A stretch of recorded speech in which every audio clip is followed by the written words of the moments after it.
Hello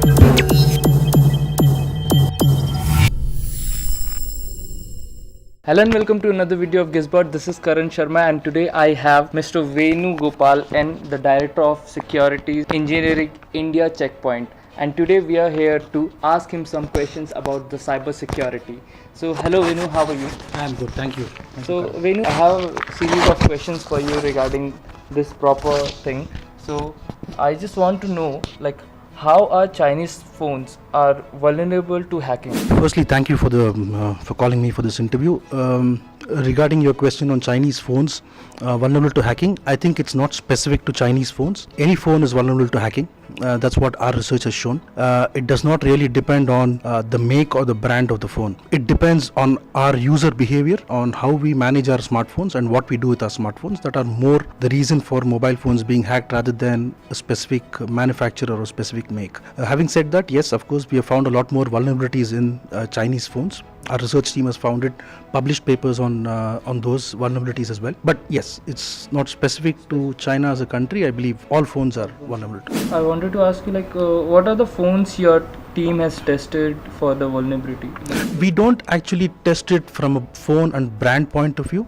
We do those testings on the operating system. So the vulnerabilities are found on multiple phones. I'll probably send you a link with our research report on phone vulnerabilities after this. But our testing is more around how vulnerable is the Android operating system or how vulnerable is the iOS operating system, and what are the do's and don'ts when we are operating those operating systems. Because recently it has been reported that even the latest iPhone iOS 12 vulnerability, when people are not even answering the FaceTime, and the person who's on the other side, he can be able to see what the other person is doing on the other end. Absolutely. If you look at typical vulnerabilities that a mobile phone would have, what would be it? We would install a mobile app. It could be from a Play Store or App Store, or it could be from a third-party Play Store. That app could have malware injected.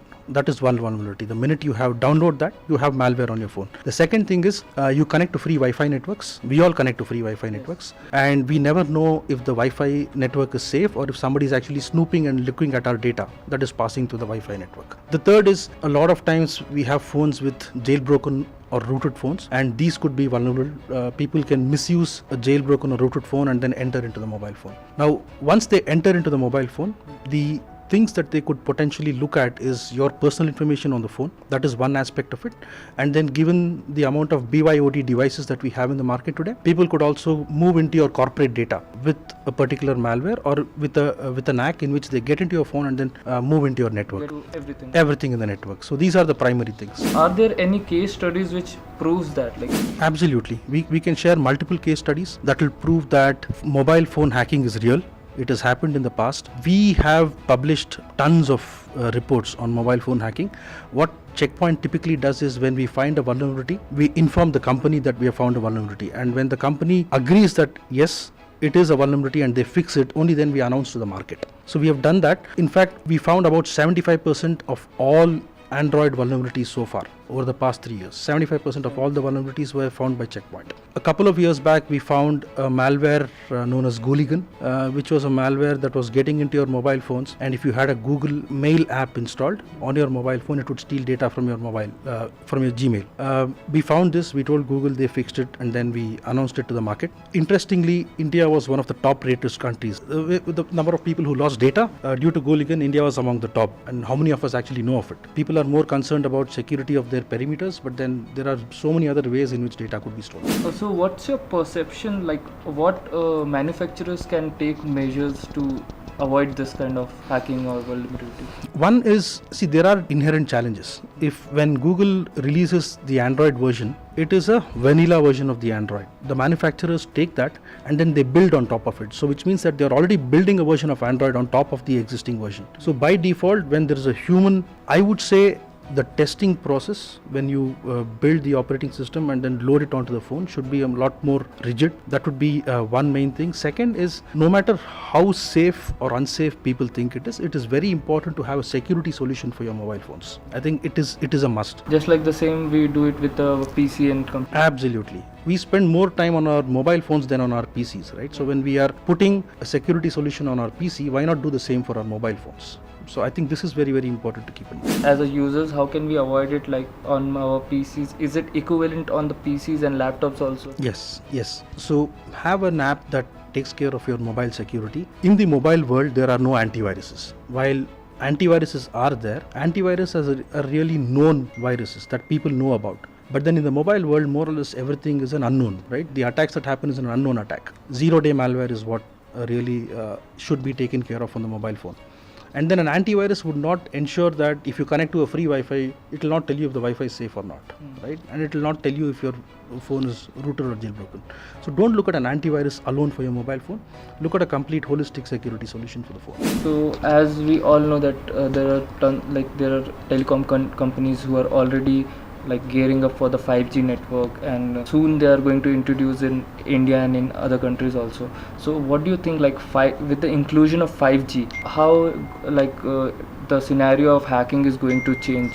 I do not believe that 5G would increase or decrease the hacking incidents. The hacking would happen because of carelessness of users, right? That is primary reason why. So the user education is the most important thing. I believe it does not matter if it's 2G, 4G or 5G. The incidents of hacking are going to remain the same as long as users do not look at mobile phone as one vector that they have to protect. Apart from smartphones, so what do you think, like cloud devices, like cloud drives are vulnerable to the hacking thing? Because it's on the server and we don't know where it is. We just upload our data over there and we don't know how it works, and even we don't know whether antivirus will work with that or not. Absolutely. So if you look at the cloud, there are two main things, right? We access mails on the cloud, so that's one aspect. So you have software as a service which is based on the cloud, and then you connect to those software as a service applications and then you access your mails. The second aspect is you build applications and then you host it on the cloud. So you have infrastructure as a service, and then you have software as a service. Both of them are vulnerable in their own ways. While the IaaS or infrastructure as a service apps are secure to an extent because the cloud service providers secure the northbound and southbound traffic. What they don't secure is the traffic inside the cloud, right? East and west. So when apps are starting off, or when your virtual machine is communicating with some other virtual machine, the east-west traffic is something that people have to look at securing. Likewise, on the software as a service, you never know what kind of phishing mails would come to you in your SaaS mail applications, and all it needs is for a user to go and click that mail, and then there is something that is launching in the background that the user does not know.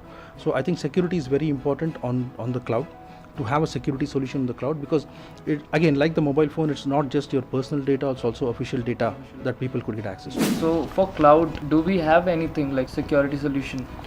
From Checkpoint's point of view, yes. I think all the major vendors do have solutions for cloud-based security. We have our family of products known as CloudGuard, that's the brand name, and we protect. CloudGuard is used to protect attacks on the public cloud, private cloud, as well as on software as a service models as well. Apart from that, there are many cases of SIM swap fraud, and in Kolkata there are like ATMs hacking, and moreover Cosmos Bank, you heard about it, it was also hacked by the hackers. So how this scenario begins, like how people hack a bank or a ATM, how as a user we can rely on the banks also, because banks really have a lot of data of us. They have our PAN card, they have everything, like major data they have. So how we can trust on them? I think the banks in India are doing very well when it comes to cyber security, right? There has been an off-case incident, but if you look in general, banks tend to ensure that they have top-notch security for their networks, right? Irrespective of the bank. There is a one-off case, but then having said that, network security alone is not enough, right? That is a point that we are trying to make every time, because you have employees of banks who have mobile phones, right? What about a vector there? Secondly, they have mobile apps, you have banking apps. How secure are those banking apps if your phone is compromised? If I'm connecting to my banking app and trying to do an online transfer, and if I'm connected to a free Wi-Fi which is compromised, how would I know somebody is not snooping into my username and password, right? So these are things that we'll have to keep in mind. The third is apps on the cloud, right? Apps on the cloud that we connect from our laptop, we connect from our network.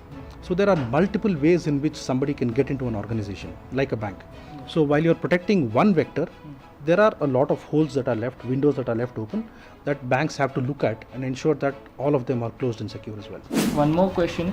So this I think this question you must have faced a lot of time, but still I'm gonna ask you this question: that does opening adult sites are actually making your phone vulnerable to hackers? Absolutely. So there are ways in which you can ensure that certain sites with inappropriate content are not open, right? So you can configure your mobile security solutions to ensure that. The second aspect is, if you look at schools today, a lot of them are moving to digital classrooms, right? That is happening. A lot of them have access to internets. So we need a way in which inappropriate content is not allowed in the first place in something like a school, right? And you need ways in which cyberbullying on the social media is stopped, especially in the schools. So there are security solutions that Checkpoint has for that. There are in the market as well. There are enough security solutions for that. Our Sandblast portfolio, as it's called, is ensuring that we have something specific for the education sector, because that's where the inappropriate content plays a big role. The cyberbullying plays a big role. On the mobile phones, yes, you never know. When you go to a website, there is a malware that is dropped onto your phone, right? There is no way you can find that out in a mobile phone. In a laptop, it's much more visible, it's clear. You don't know what happens in the mobile world when you go to inappropriate content or websites that host such inappropriate content. How dark web?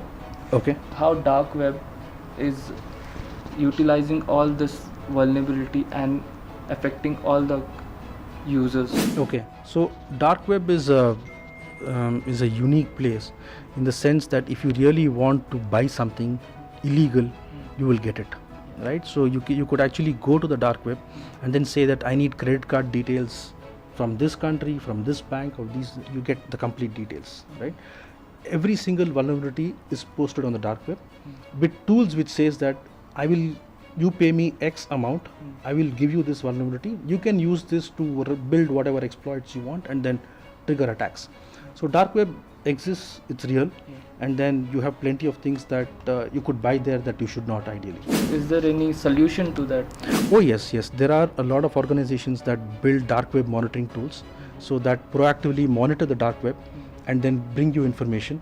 And then a simple example, if I have an enterprise organization and this enterprise organization has found that there is a fake profile on LinkedIn of somebody, right, who says that he or she is a person of this particular organization, you have tools that can actually take down those websites.